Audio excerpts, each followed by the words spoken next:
क्या है, it is the quantum chemistry and gas phase equilibrium. So जो यहाँ पे क्वांटम केमिस्ट्री का पोर्शन था वो हम लोग मिड से पहले डिस्कस कर चुके थे, सारा जितना मैक्सिमम सिलेबस कवर कर सकते थे वो हम कर चुके हैं। अब उसका जो सेकंड पोर्शन है that is the gas phase equilibrium. ठीक है, गैस फेज इक्विलिब्रियम की हमने स्टडी करनी है आफ्टर मिड, जो हमारा सिलेबस है फाइनल में, फाइनल तक का। अब गैस फेज इक्विलिब्रियम, सबसे पहले जो बात है यहाँ पे गैस फेज की है, तो आपको पता है कि मैटर्स की जो है वो डिफरेंट स्टेट है, सॉलिड, लिक्विड, गैस, प्लाज्मा भी है।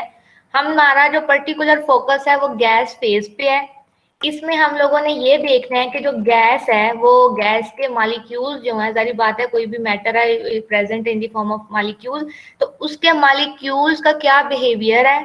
ठीक है, ये उसके बारे में कौन से लॉज ओरिजिनेट हुए हैं गैसेस के बारे में। Already you know very well, आप लोगों को गैसेस फेज का और उसके लॉज का बहुत अच्छी तरीके से पता होगा। ठीक है, तो वो जो पोर्शन है वो आप लोगों ने खुद देख लेना है, जिसमें हमारे पास बॉयल्स लॉ है, हमारे पास चार्ल्स लॉ है, उसके बाद हमारे पास डाल्टन्स लॉ है, उसके बाद हमारे पास डिफ्यूजन लॉ है, ग्राम डिफ्यूजन लॉ। तो ये जो तमाम जो लॉज हैं ये ऑलरेडी आप लोगों को इसका पता है, इतने बिल्कुल मुश्किल नहीं है। सिर्फ ये प्रेशर, वॉल्यूम और टेम्परेचर के दरमियान रिलेशंस है। और ये एक और जो यहाँ पे इम्पोर्टेंट पॉइंट है वो ये है कि ये तमाम के तमाम लॉ आइडियल गैसेस के लिए हैं। और आपको पता है कि आइडियल गैसेस एग्जिस्ट नहीं करती। हमारे पास एटमॉस्फेयर में भी जितनी गैसेस हैं ये तमाम की तमाम रियल गैसेस हैं, ये नॉन आइडियल है। ठीक है, तो वो जो लॉज हैं वो हमारे पास आइडियल गैसेस के लिए हैं। उन गैसेस लॉज को बेस बना के डिफरेंट गैस के मॉलिक्यूल्स की स्टडी की गई थी। तो एक तो आपका काम ये हो गया कि आपने उन लॉज को रिवाइव कर लेना है। ठीक है, बॉयल्स लॉ क्या कहता है, चार्ल्स लॉ क्या कहता है, diffusion law, partial pressure law, Dalton's law etcetera, Dalton's law, इनकी जो एप्लीकेशंस हैं उनको भी आपने रिवाइव कर लेना है। इसका जो बेस्ट सोल्यूशन है, ज्यादा दूर नहीं हम जाते, एफएससी की बुक में। ठीक है, वहां पे ये लॉज ऑलरेडी लिखे हुए हैं, बहुत आसान से लॉज हैं, उनको सिर्फ आप लोगों ने रिवाइव कर लेना है ताकि आपके कॉन्सेप्ट क्लियर हो जाए लॉज के बारे में। इजी है, कोई उसके अंदर ऐसा कोई मुश्किल बात नहीं है। फिर भी अगर किसी को कोई प्रॉब्लम होगी तो फिर हम छुट्टियों के बाद देखेंगे, लेकिन आप लोगों ने फिलहाल जो लॉज है उनको डिस्कस करना है। अच्छा जी, लॉज के बाद जो एक इम्पॉर्टेंट चीज होती है गैस फेज के बारे में, वो हमारे पास काइनेटिक इक्वेशन है। ठीक है, गैस के ऊपर जो सबसे ज्यादा नोटेबल काम है ना, जैसे क्वांटम के अंदर मैक्स प्लांक्स का था, यहाँ पे ना बोल्ट्जमैन का। ठीक है, मैक्सवेल एंड बोल्ट्जमैन का, इन दोनों बंदों ने जो सा गैस फेज के मॉलिक्यूल्स के बिहेवियर को इंतहा की स्टडी की है। और बहुत इनका जो एक इम्पोर्टेंट पॉइंट है वो मैक्सवेल बोल्ट्जमैन डिस्ट्रीब्यूशन लॉ है, जिसको हम डिस्कस करेंगे, लेकिन वो हम आफ्टर। लेकिन आपको पता होना चाहिए कि जो मैक्सवेल और बोल्ट्जमैन है, इन्होंने सबसे पहले जो गैस के ऊपर स्टडी की थी, जो काइनेटिक गैस इक्वेशन है। ठीक है, जो हमारे पास काइनेटिक मॉलिक्यूलर थ्योरी है उसका भी आप लोगों को पता है। आज वैसे हमने इस लेक्चर में उस थ्योरी को ही रिवाइव करना था, उसके कुछ पोस्टुलेट है उनको देखना था। और उसके बाद एक जो अहम चीज है वो है हमारे पास मॉलिक्यूलर वेलोसिटी। ठीक है, तो ये मॉलिक्यूलर वेलोसिटीज और जो गैस थ्योरी है इसको सिर्फ हम थोड़ा सा रिवाइव कर लेते हैं। और गैसेस लॉ, ये जो पोर्शन है यानी कि वेलोसिटीज की जो इंफॉर्मेशन है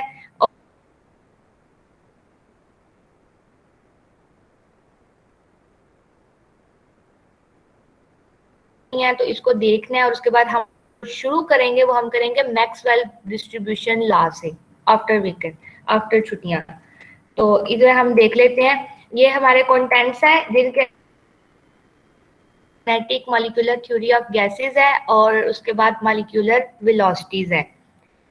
So, what is kinetic molecular theory of gases? Maxwell and Boltzmann ने जो था सबसे पहले गैसेस के बिहेवियर के बारे में बताया था। और उन्होंने एक फंडामेंटल कंसेप्ट दिया था कि जो गैस है it consist of the large number of molecule और atom that is in continuous and random motion. कि कोई भी गैस है वो कंसिस्ट है बहुत ज्यादा मॉलिक्यूल्स पे, नंबर ऑफ मॉलिक्यूल पे, दैट मे बी मोनोटॉमिक और diatomic molecule, and they are in continuous and random motion, और जो उनकी मूवमेंट है वो बहुत कंटिन्यूस होती है और रैंडमली होती है। आपको पता ही है कि गैसेस के अंदर ये प्रॉपर्टी है कि उसके मॉलिक्यूल जो उनसे होते हैं, एक तो वो कंपैक्ट नहीं होते, दूर दूर होते हैं, और आपस में उनकी जो मोशन है कुलियन होती है, कुलियंस होती हैं उनके दरमियान, और रैंडमली मोशन है। तो ये उसका सबसे ज्यादा जो फंडामेंटल पॉइंट है वो ये था। इसके बाद इसके जो बाकी पॉइंट है, the volume of the molecule of the gas is negligible as compare to the volume in which gas is contained. This one is the faulty postulate also. बाद में इस पास्टुलेट की करेक्शन भी की गई थी जो वंडरवाल ने की थी। तो बेसिकली इसने क्या कहा था कि जो मॉलिक्यूल्स का वॉल्यूम है गैस का, वो इटसेल्फ मॉलिक्यूल का वॉल्यूम उन्होंने निजिबल किया था as compare to the volume of container. ये एक फॉल्टी पास्टुलेट था, बाद में इसकी करेक्शन भी करी गई थी वंडरवाल इक्वेशंस के थ्रू। इसके बाद जो नेक्स्ट पॉइंट है, there is the attractive and the repulsive force between gas molecules are negligible and energy can be transferred between the molecule during collision, but the average kinetic energy of the molecule does not change with time as long as the temperature of gas remain constant। यहाँ पे ये बात क्या कर रहा है, आपको पता है कि अगर गैस कंसिस्ट है डिफरेंट मॉलिक्यूल्स पे, अब वो डिफरेंट मॉलिक्यूल पे कंसिस्ट है, मॉलिक्यूल की रैंडम मोशन है, जब वो मोशन में करते हैं तो वो एक दूसरे के साथ कोलाइड करते हैं। अब जो कोलिजन होती है वो दो तरह की है, may be elastic collision, may be inelastic collision, but in according to kinetic molecular theory of gases, the collision between the molecule must be elastic। उसका क्या मतलब है कि there is no net change in energy, जो net energy है वो constant रहती है। ये यहाँ पे हमें पास्टुलेट भी बता रहा है कि जो गैस के मॉलिक्यूल होते हैं उनकी जो एवरेज काइनेटिक एनर्जी है वो टाइम के साथ वेरी नहीं करती। काइनेटिक एनर्जी मॉलिक्यूल्स की वेरी कब करती है, जब आप टेम्परेचर बढ़ाते हैं। और ये काइनेटिक मॉलिक्यूलर थ्योरी का पास्टुलेट भी है कि जो average kinetic energy of a molecule is proportion to the temperature. तो जैसे आप टेम्परेचर बढ़ाएंगे आपकी एनर्जी कैल्विन जो हमारे पास काइनेटिक एनर्जी है वो भी बढ़ जाएगी। तो ये कुछ उसके पास्टुलेट है, ये आप लोग पहले भी इनसे अवेयर ही हैं, इनको सिर्फ एक रिवाइव कर ले। इनमें से आपको पता होना चाहिए कि एनर्जी काइनेटिक एनर्जी के डायरेक्टली प्रोपोर्शन है, इनके दरमियान कुलियंस होती हैं तो कुलियंस इलास्टिक होती हैं, और इसके जो फाल्टी पास्टुलेट्स हैं उनको पता होना चाहिए। और ये इसके बारे में बेसिक इन्फॉर्मेशन है, इसमें कोई ऐसी कोई मुश्किल चीज नहीं है, इसको जस्ट आप लोगों ने एक बार रिवाइव कर लेना है। अब जो अगली बात है वो मॉलिक्यूलर वेलोसिटीज है। अच्छा, वेलोसिटी क्या होता है, सबसे पहले अगर हम देखें तो वेलोसिटी हमारे पास, हम कहते हैं स्पीड को, ठीक है। तो काइनेटिक मॉलिक्यूलर थ्योरी के मुताबिक जो एक गैस है उसने बहुत ज्यादा एक नंबर ऑफ पार्टिकल्स पे कंसिस्ट होती है, और उनकी जो मूवमेंट होती है वो बड़ी रैपिड होती है, ठीक है।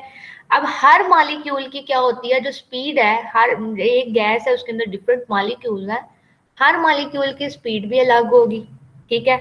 क्यों? क्योंकि उनके दरमियान कोलिजन होती है। जब एक मॉलिक्यूल पड़ा है दूसरे ने उसको आके कोलाइड किया, उसको हिट किया, उससे क्या होता है, उससे होता ये है कि वो ना उसको इनहेंस करता है, उसको हिट करता है, तो उसकी कोलिजन जो उसकी स्पीड है वो बढ़ जाती है।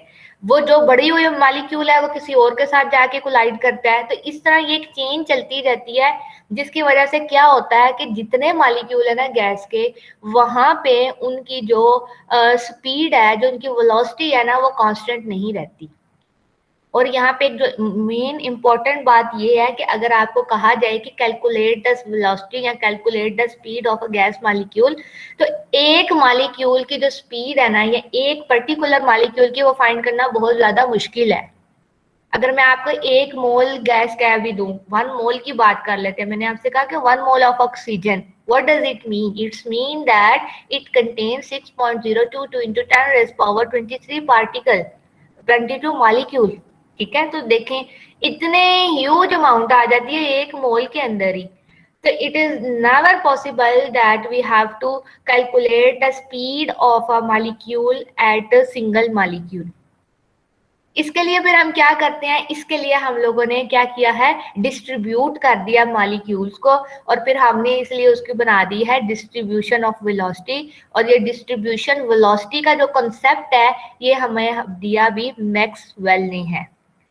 अब यहाँ पे अगर हम ये समझ रहे हैं कि भाई डिस्ट्रीब्यूशन का क्या मतलब है या कैसे है, तो आपको मैं एक जनरल एग्जांपल देती हूँ, उससे शायद अंडरस्टैंडिंग हो जाए।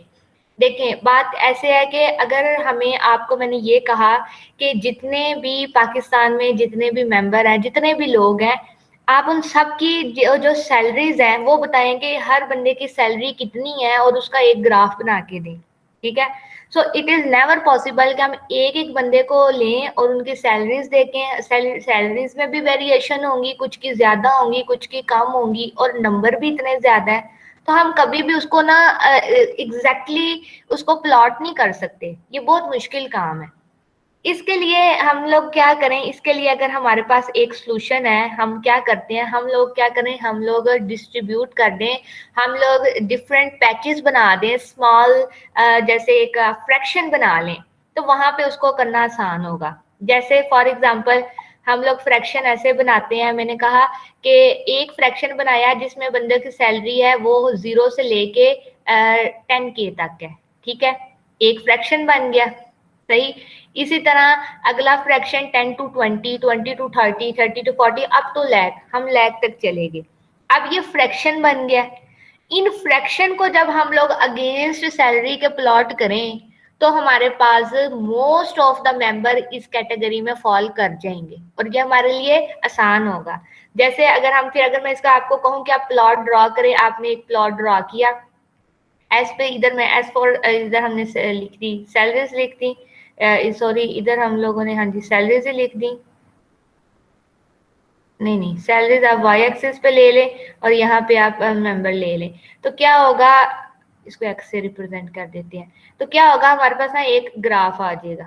अब जो कोई भी ग्राफ, फॉर एग्जांपल मैंने एक बेल शेप्ड ग्राफ बना लिया, ये हमें क्या बताएगा, ये हमें एग्जैक्टली डिस्ट्रीब्यूशन बता देगा कि भाई जो आपने फ्रैक्शन बताया उसकी इतनी वेलोसिटी है। सेम केस हम लोगों ने एग्जांपल अप्लाई कर दिया किसके ऊपर, गैस के मॉलिक्यूल के ऊपर। गैस के मॉलिक्यूल इतने ज्यादा हैं कि हम एक एक की जोन सी है वो डिस्ट्रीब्यूशन करना हमारे लिए बहुत मुश्किल है। उसका लिए सिंपल हल क्या है, हमने क्या किया, हमने जो है गैस के मॉलिक्यूल्स का फ्रैक्शन बना लिया। ठीक है, हमने डिफरेंट फ्रैक्शंस बनाए हैं गैस के मॉलिक्यूल्स के। ठीक है, और उनको अगेंस्ट स्पीड के, उनको अगेंस्ट वेलोसिटी के जब प्लॉट करेंगे तो अगेन हमारे पास एक ग्राफ आ जाएगा जो हमें फ्रैक्शन बता देगा कि इतने मॉलिक्यूल हैं जिनकी स्पीड इतनी है, इस फ्रैक्शन है, यानी कि किसी कुछ मॉलिक्यूल ऐसे होंगे जिनका फ्रैक्शन कम होगा, उनकी स्पीड इतनी है, कुछ की इतनी है, कुछ की इतनी है, कुछ की इतनी है। अब रेंज आ जाएगी, इससे मॉलिक्यूल की स्पीड को, मॉलिक्यूल की वेलोसिटी को डिस्क्राइब करना आसान है। ठीक है, तो ये एक जो नोटेबल बात है वो ये है कि जो गैस के मॉलिक्यूल है उनकी वेलोसिटीज चेंज क्यों होती हैं। सबसे पहली बात आपको पता होना चाहिए, ड्यू टू कुलियन, कुलियन होती है, स्पीड चेंज हो जाती है। ठीक है, अब अगर स्पीड चेंज हो गई है तो आपको, इट इज इम्पॉसिबल कि आप एक एक मॉलिक्यूल की स्पीड को फाइंड आउट करें। उसके लिए आपको क्या करना पड़ेगा, आपको डिस्ट्रीब्यूशन करनी पड़ेगी वेलोसिटीज की between the fraction of molecule. हमें ये बात तो पता है कि डिफरेंट मॉलिक्यूल्स हैं, उनकी डिफरेंट वेलोसिटीज है, बट अगर आप उनका फ्रैक्शन बना लेंगे तो उनको कंक्लूड करना आसान होगा कि इस फ्रैक्शन की इतनी स्पीड है, इस फ्रैक्शन की इतनी स्पीड है। फॉर एग्जाम्पल अगर ये इसी ग्राफ की बात लें, यहाँ पे मैंने फ्रैक्शन ले लिया जिसको हम एन से रिप्रेजेंट कर देते हैं, और यहाँ पे हमने स्पीड ले ली। अब अगर मेरे पास एक इस तरह का ग्राफ है, इसका क्या मतलब है, इसका मतलब है जो मॉलिक्यूल यहाँ पे पड़े हैं उनका फ्रैक्शन तो बहुत कम है और उनकी स्पीड भी बहुत कम है। जो मॉलिक्यूल यहाँ पे पड़े हुए हैं उनका फ्रैक्शन तो कम है लेकिन उनकी स्पीड ज्यादा है।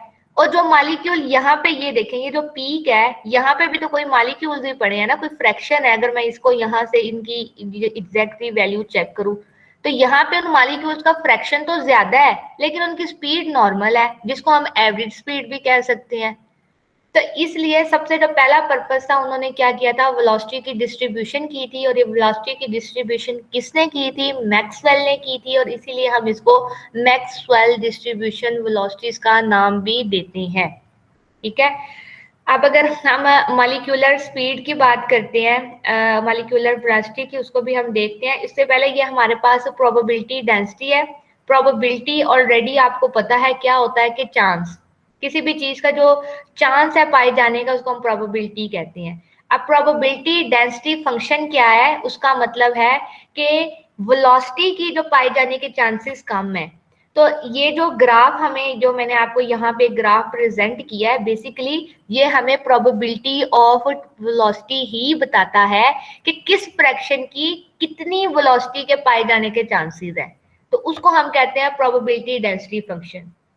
पहले क्वांटम केमिस्ट्री में भी आप लोगों ने प्रोबेबिलिटी के बारे में पढ़ा था कि it is the finding probability of wave function, the probability, the chance of the finding of electron at a particular position.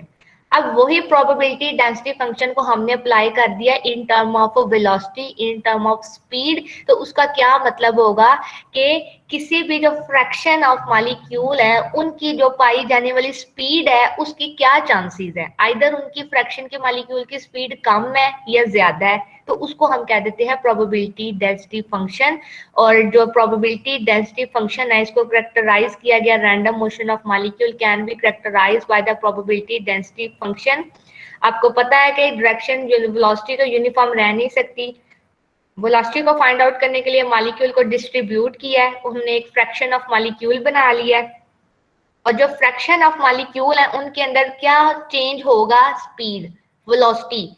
तो ये देखें भाई वेलोसिटी कितनी चेंज हो सकती है, v to v delta v, यानी कि अगर हम इसको बाय रूल फार्मूला देखें तो dv हमारे पास, ये हमारे पास फंक्शन क्या है, वेलोसिटी, इसको हमने लिख लिया है और इसको इंटीग्रेशन लगाई है, लिमिट लगा दी है, जीरो, जीरो का मतलब है जहां पे वेलोसिटी मिनिमम होगी और इन्फिनिटी का मतलब है मैक्सिमम। तो जो चेंज इन वेलोसिटी है वो मैक्सिमम 0 टू इंफिनिटी है, and in term of probability density it must always equal to 1। ये हम लोगों ने पहले पढ़ी है बात कि अगर तो जैसे नॉर्मलाइज्ड वेव फंक्शन था, it's value always equal to unity. Unity का क्या मतलब है कि इट हैव सम वेलोसिटी। इस वन का क्या मतलब है, the velocity between exist between this minimum and the maximum value. ये फार्मूला को कुछ इतनी ज्यादा इसकी डेरिवेशन नहीं है, ये जस्ट आपके अंडरस्टैंडिंग के लिए है कि प्रोबेबिलिटी डेंसिटी ऑफ वेलोसिटी क्या है, कि किसी भी वेलोसिटी के पाए जाने के जो चांसेस हैं। इन टर्म ऑफ फंक्शन अगर हम लिखें, हमारे पास यहाँ पे जो वेलोसिटी है वो फंक्शन है, ठीक है, हमने उसको एफ वी लिख दिया है। अब फंक्शन है, वेरिएबल है, तो उसकी वेरिएबिलिटी कहाँ है, minimum to maximum, that is 0 to infinity, and it means always equal to 1। ये आपको पता होना चाहिए, इसकी वैल्यू हमेशा 1। अगर ये 0 होगी then it does not satisfy the condition, इसका मतलब है कि सिस्टम के अंदर गैस की मोशन ही नहीं है, तो फिर तो हमारी काइनेटिक थ्योरी, मॉलिक्यूलर थ्योरी ही जो सी है वो रिजेक्ट हो जाएगी। उसके मुताबिक गैस के मॉलिक्यूल तो कंटिन्यूसली मूवमेंट में रहते हैं, सो कंटिन्यूसली मूवमेंट के लिए हमेशा इसकी जो कंडीशन है उसको 1 होना लाजमी है। यही फार्मूला जो आगे लिखा गया है वो डिफरेंट वेलोसिटीज के लिए लिखा गया है, v bar, v square bar and v RMS। ये वेलोसिटीज क्या है इनको हम लोग देख लेते हैं थोड़ा सा। जो हमारे पास टाइप ऑफ मॉलिक्यूलर वेलोसिटीज है वो 3 है, average velocity, most probable velocity, root mean square velocity. ये बिल्कुल सिंपली जोन सी है वो है, यहाँ पे इनके फार्मूलाज भी आपको नजर आ रहे हैं। ये फार्मूलाज डिराइव कैसे हुए हैं, by using the Maxwell-Boltzmann law that 3RT over m का अंडर रूट ले ले तो it is equal to the most probable root mean square velocity, most probable velocity is equal to 2RT over m under root, and 8RT pi m under root is always equal to the average velocity. तो ये उनका एक combined formula है और ये कहाँ से derived हुए हैं, मैक्सवेल डिस्ट्रीब्यूशन लॉ से। हमारा कंसर्न यहाँ पे इनकी डेरिवेशन नहीं है, ठीक है। आप लोगों को जैसे फार्मूलाज पता होना चाहिए, और अगर आपको किसी गैस की वेलोसिटी को पूछा गया है कि calculate the this one velocity, put the value in the formula and you got the value. इस फार्मूले को अगर आप देखें, हर फार्मूले में एक चीज कॉमन है, R T over M. R क्या है, हमारे पास जो आर है वो जनरल गैस कांस्टेंट है, और इसकी कितनी वैल्यू होती है, हम जो इसकी वैल्यू डिफरेंट यूज करते हैं, लेकिन हम यहाँ पे एसआई यूनिट की यूज करेंगे, दैट इज 3.8.314 जाउल पर केल्विन पर मोल, ठीक है। ये जो इसकी वैल्यू है ये कौन सी है, ये इसकी एसआई यूनिट की वैल्यू है। हमेशा आपने ये बात याद रखनी है, जब भी आप लोगों को वेलोसिटी कैलकुलेट करने के लिए दिए जाएगी कोई भी, हमेशा आपने आर की एसआई यूनिट की वैल्यू ही पुट करनी है, ठीक है। एक बात यहाँ पे इंपॉर्टेंट। दूसरी बात ये है कि जो टेम्परेचर है, always we have taken the temperature in kelvin, ये भी यहाँ पे इंपॉर्टेंट बात है। अगर आपको सेंटीग्रेड में दिया भी गया है, उसको you have to convert in the kelvin. Third जो इंपॉर्टेंट बात है that is the M, capital M, that is the molar mass. ठीक है, मोलर मास यूजली हम रिप्रेजेंट करते हैं ग्राम में। इंपॉर्टेंट बात है सुनने वाली। लेकिन हम लोग जब यहाँ पे इक्वेशन सॉल्व करेंगे तो हम लोगों ने मास को लेना है एसआई यूनिट में, और एसआई यूनिट क्या है मास का? It is the kilogram. ये यहाँ पे एक नोटेबल बात है, बहुत इंपॉर्टेंट। हमेशा अगर हम लोग आर को एसआई यूनिट में ले रहे हैं ना, ये एसआई यूनिट की बात हो रही है। ठीक है, टेम्परेचर भी एसआई यूनिट में है, आर भी है, तो मास को भी आपका एसआई यूनिट में लेना पड़ेगा। तो आपने ये वैल्यूज पुट करनी है, कांस्टेंट है। किसी भी तरह का आपको क्वेश्चन पूछा जाता है, put the value and got the answer. For example मैंने आपसे कहा find the average velocity of oxygen gas, O2 का मैंने कह दिया। ठीक है भाई, कह दिया है।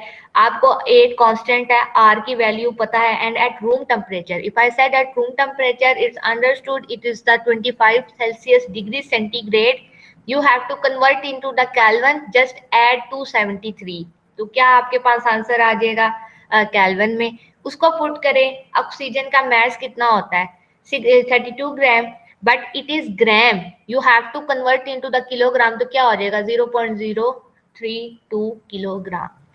हमेशा ये बात आपने याद रखनी है, मास को किलोग्राम में, टेम्परेचर को केल्विन में, और आर की एसआई, ये एसआई यूनिट की वैल्यू है। ठीक है, पुट करनी है, इन फार्मूलाज में पुट करें, आप वैल्यू निकाल लेंगे। आपको जो मैंने काम देना है वो ये वेलोसिटीज फाइंड आउट ही करवानी है। वो आपको मैं क्वेश्चन दे दूंगी, आपने इन फार्मूलाज को पुट करके उनकी वेलोसिटीज को कैलकुलेट करना है।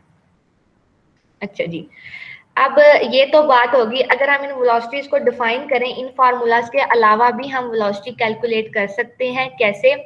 सबसे पहले अगर हम एवरेज वेलोसिटी की बात करते हैं तो देखिए इसका नाम ही है average. What is the average mean? It is the average speed is the sum of the speed of all the particle divided by the total number of the particle। जितने भी एक गैस के मॉलिक्यूल मौजूद है, उन तमाम की individual की स्पीड को आपस में सम करके टोटल पे डिवाइड कर दें तो आपके पास कौन सी स्पीड आ जाएगी? एवरेज वेलोसिटी और the average speed. It is the most simplest one. अब यहाँ पे एक और बात है, स्पीड को हम u से भी रिप्रेजेंट कर देते हैं, बाज बुक में v से भी हुआ होता है, तो इट डजंट मैटर आप u से कर रहे हैं या v से कर रहे हैं, इट्स ओके। अब यहाँ पे देखें जी, हमारे पास है कि नंबर ऑफ मॉलिक्यूल एक गैस के अंदर n प्रेजेंट है। ठीक है, और हर मॉलिक्यूल की वेलोसिटी कितनी है? अलग है, जैसे v1 v2 v3 up to vn, या u1 u2 u3 un। इनकी अगर एवरेज निकालनी है, क्या करेंगे? u1 plus u2 plus u3 to so on ऑन un divided by total number of the gas that will be n, you got the average velocity. Simple, आप इस formula से भी निकाल सकते हैं। Read the question statement. Question statement को पता करने से अगर तो आपको वहां पे मास के बारे में, टेम्परेचर की इंफॉर्मेशन दी गई है तो ठीक है। अगर आपको इंडिविजुअल पार्टिकल की बताई गई है तो आप इस तरीके से भी एवरेज वेलोसिटी कैलकुलेट कर सकते हैं। अगर आपको सिर्फ नंबर ऑफ मॉलिक्यूल्स के बारे में बताया गया और एवरेज स्पीड के, इंडिविजुअल स्पीड के बारे में बताया गया है, आपको वहां पे रिक्वायरमेंट नहीं है मोलर मास वगैरह की, आप ये फार्मूला यूज करके निकाल सकते हैं। लेकिन अगर आपको किसी इंडिविजुअल मॉलिक्यूल की स्पीड्स का नहीं बताया गया, तब आपने बोल्ट्जमैन का जो डिस्ट्रीब्यूशन एवरेज वेलोसिटी का फार्मूला है, आपने उसको पुट करके वैल्यू फाइंड आउट करनी है। इसी तरह नेक्स्ट हमारे पास जो है वो रूट मीन स्क्वायर वेलोसिटी है। रूट मीन स्क्वायर वेलोसिटी, इसका जो नाम है वो ही इसकी डेफिनेशन को बता देता है। मैक्सवेल ने ही ये टर्म इंट्रोड्यूस करवाई थी, और उसने क्या किया है, जो हमारे पास एवरेज वेलोसिटी है वो क्या थी? The sum of the individual speed of the particle. Now you have taken the square of the each particle speed and divided by the n, that is the total number of molecule, you got the mean square root mean square velocity।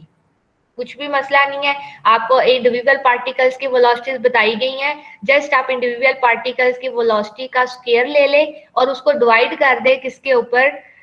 n पे, और फिर आपने क्या करना है? इसका under root लेना है। क्यों? क्योंकि आप यहाँ पे URMS का भी स्क्वायर है, तो अगर मैं इसका स्क्वायर को खत्म करना है तो definitely I have to take the under root, उसका अंडर रूट ले लेंगे तो आंसर आ जाएगा।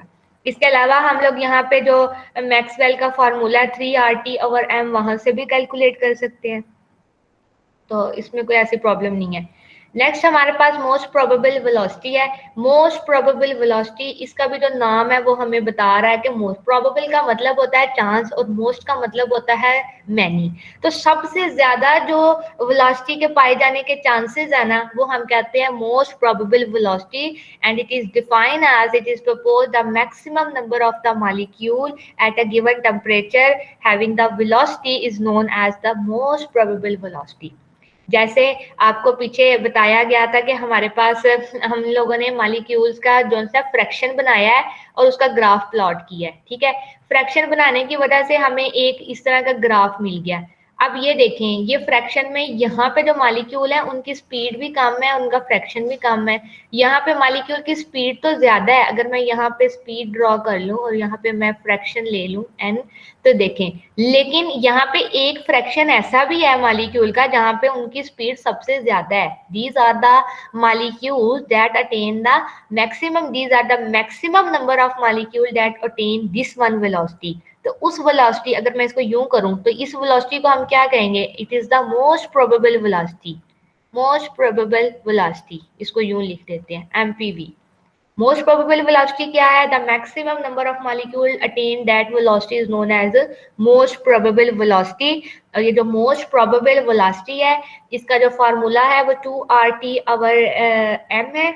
आपको उन सारे फार्मूलाज का पहले ही पता है। यहाँ पे एक जो चीज लिखी हुई है कि वो 2RT/m इक्वल टू 2PV/m। तो don't be confuse yourself. यहाँ पे इन्होंने क्या किया है, हमारे पास जनरल गैस इक्वेशन होती है PV is equal to nRT।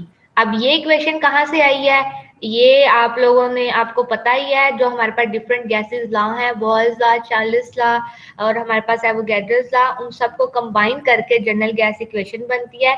इस इक्वेशन में अगर हम n को 1 सपोज करें, then PV is equal to RT।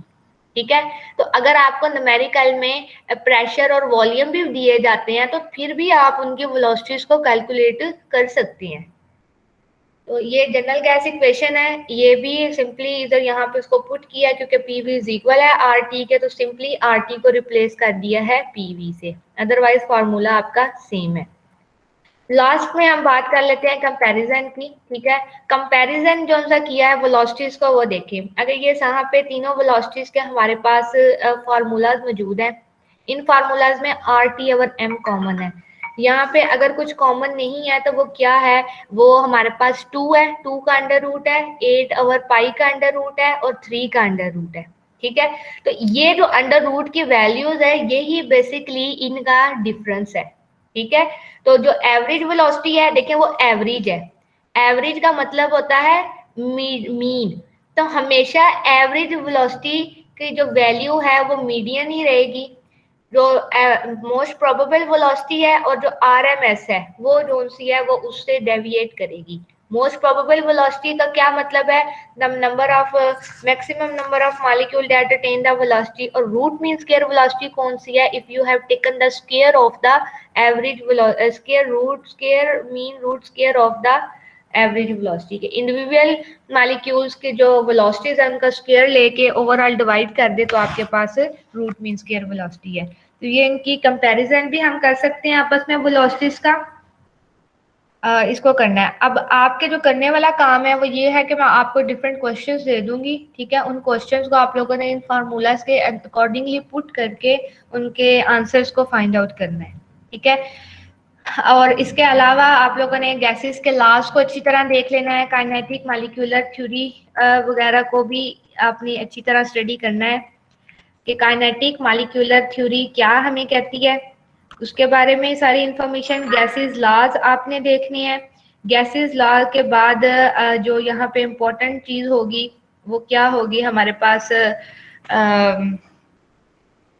Kinetic molecular theory of gases है, उसको देखना है। और ये जो एवरेज वेलोसिटीज हैं, जो तीनों वेलोसिटीज हैं, 1 बाय 1 इनका जो थोड़ी सी डिटेल है वो आप लोगों ने देख लिया है। आपको क्वेश्चन दिए, क्योंकि आपको ना ऐसा डेफिनेशन तो नहीं पूछी जाएंगी।